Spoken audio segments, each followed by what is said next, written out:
that video was so funny. We have someone who says, I gain weight just by smelling the food. And someone else says, for me, I only need to imagine it. And then we have another person who says, I gain weight even if I drink water. And someone responds, why do I gain weight even though I eat a little? Should I die of hunger? And you get the idea here. People are essentially saying, I must have a broken metabolism. If you have ever muttered those words under your breath while staring at a scale that refuses to budge, I hear you. And honestly, I don't blame you for thinking it. We all have that one friend, the one who orders the fries, crushes 3 slices of cake, drinks a regular soda, and still fits into her high school jeans without breaking a sweat. Meanwhile, if you're like those users we have seen commenting on that video, you feel like if you so much as look at a bagel, then you will gain weight. And given this perspective, it feels unfair, and it might make you feel completely helpless. Because if your metabolism is fundamentally broken, then what is the point of even trying to lose weight? Why suffer through another miserable salad if your biology has already decided where your weight is going to lie? Today we are literally going to take a massive weight off your shoulders, and we're going to look into what is actually happening with your metabolism. And spoiler alert, it's not broken. You are not broken.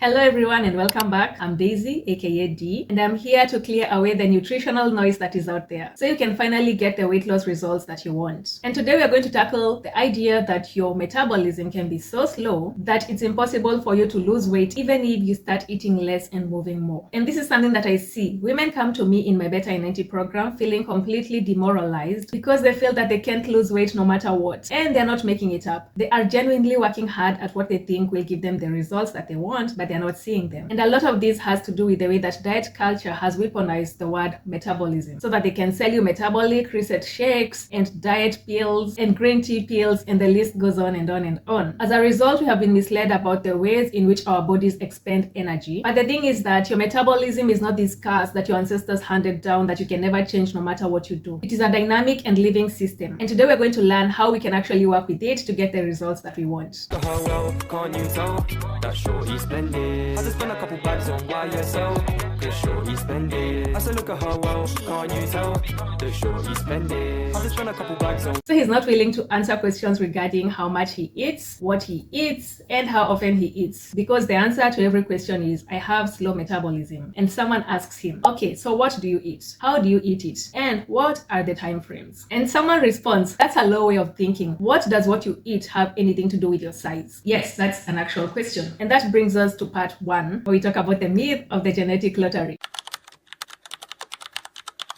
We like to put women into 3 categories. Type 1 has the genetic athletes who can eat anything and remain lean. Type 2 has the average crowd, which means these are the people who pretty much eat normally, and normally refers to what is considered average in society. They eat normally, they work out normally, and they have normal bodies. And then we have type 3, which is the slow group. And if you're in type 3, you have the kind of metabolism that works like a dial-up internet connection. And if you have never used that kind of internet connection, consider yourself lucky because you've never felt the frustration of waiting for a very long time for a page to load. Now, when you believe that you're in that group with a slow metabolism, every piece of weight loss advice feels useless. But here's the piece of advice that the internet forgets to mention. Human biology is not that different from one person to the other. I know that in the first video, we had someone who was eating everything and remaining at 60 kilograms with abs, and we had this other person who was looking at the food and gaining weight just by looking at it. But when it comes to studies, our bodies are not actually that different. When scientists put people of the exact same body size into metabolic chambers to measure their baseline burn, meaning the calories that they burn just by staying alive, the gap between fast and slow metabolisms is very narrow. We're talking about a difference of maybe 100 to 200 calories from one person to the other. That's just like eating a large apple or a handful of nuts. And if the difference is this small, then we cannot blame it for why people are unable to lose weight when they have slow metabolism. So if genetics are not really the enemy, what is really going on when people are unable to lose weight when they have slow metabolism?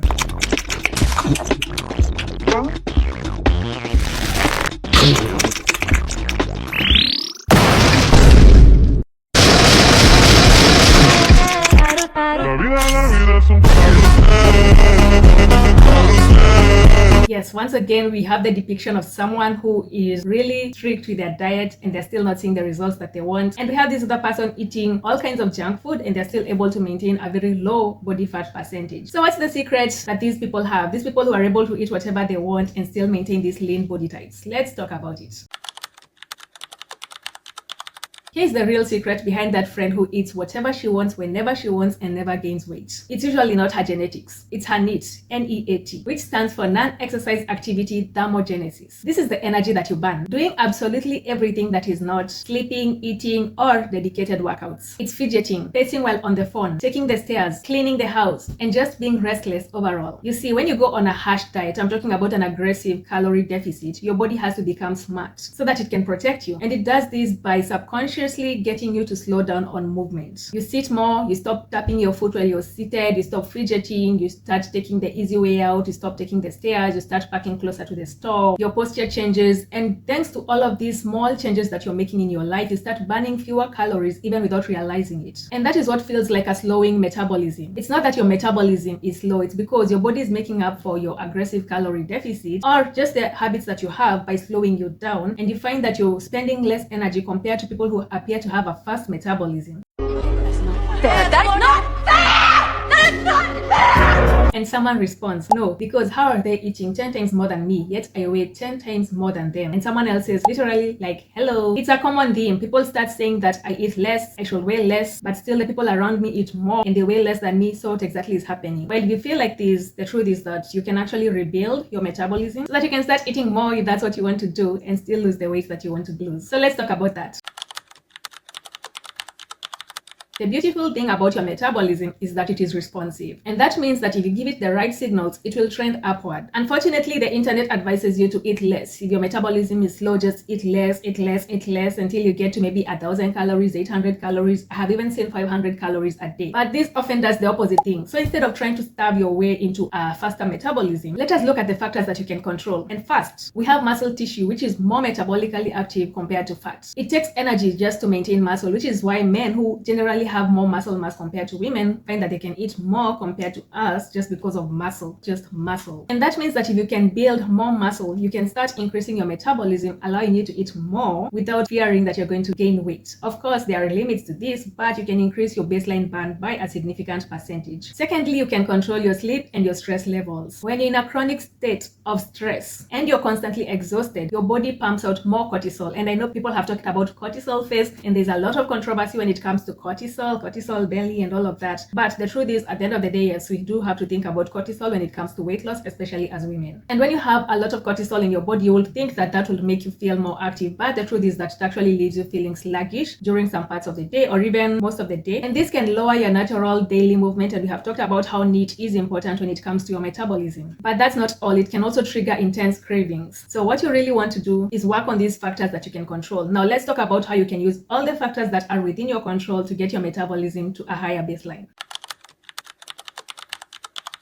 In my Better in 90 program, we don't believe that your metabolism is fixed. Not only do I have a program where I work hand in hand with you to help you boost your metabolism naturally, but I also have a program that you can buy, which takes just 28 days, and you can complete it and see a massive difference in the way you look and feel. And that's because all of these programs are designed to help your metabolism adapt without requiring you to eat 1,200 or fewer calories, and without requiring you to take these extreme measures that I often see online. They're just sustainable approaches that you can use. And if you're curious about how this works, let's talk about the three most important things that you need to do for your metabolism. First, you need to stop the extreme cutting. When you drop your calories to the extremes, I'm talking about those 1,000 calories a day diets, your body will fight back by reducing your overall energy expenditure. So to avoid this, you need to eat enough to fuel your life. And this is much easier when you focus on whole foods, because this gives your body the satiety signals it needs to start letting go of fat. If you're constantly struggling with exhaustion and hunger, it's going to be much harder for you to maintain that weight loss journey. At some point, your body will start fighting you back really, really hard. And I'm talking about the way it affects your hormones. Secondly, you need to focus on micro movements. Instead of relying on only your gym sessions, which is something that many people do, they just go to the gym and then they're sedentary for the rest of the day. You don't need to do that, because that only accounts for just exercise. And we've talked about NEAT. That's overall movement. It includes what you do outside your dedicated workouts. And that means to see really good results, you need to focus on what you do outside the gym. You need to increase your daily movement. For instance, you can start pacing during calls, you can walk around the block after dinner, and just find ways to stay naturally active so that you can keep that metabolism going. And truth be told, NEAT will burn more energy throughout the week compared to workouts. If you're just relying on workouts, you'll find that your overall energy expenditure is on the lower side. Third, you need to build muscle. Even now, there are still many women who fear building muscle because they don't want to look bulky. But lifting weights comes with many benefits beyond appearance. And these include boosting your metabolism, improving your bone density, and increasing your functional strength. So find ways to eat more protein and lift heavy weights, because this will give your body enough of a reason to build muscle. And the more muscle you build and the more of it you retain, then the higher your metabolism remains.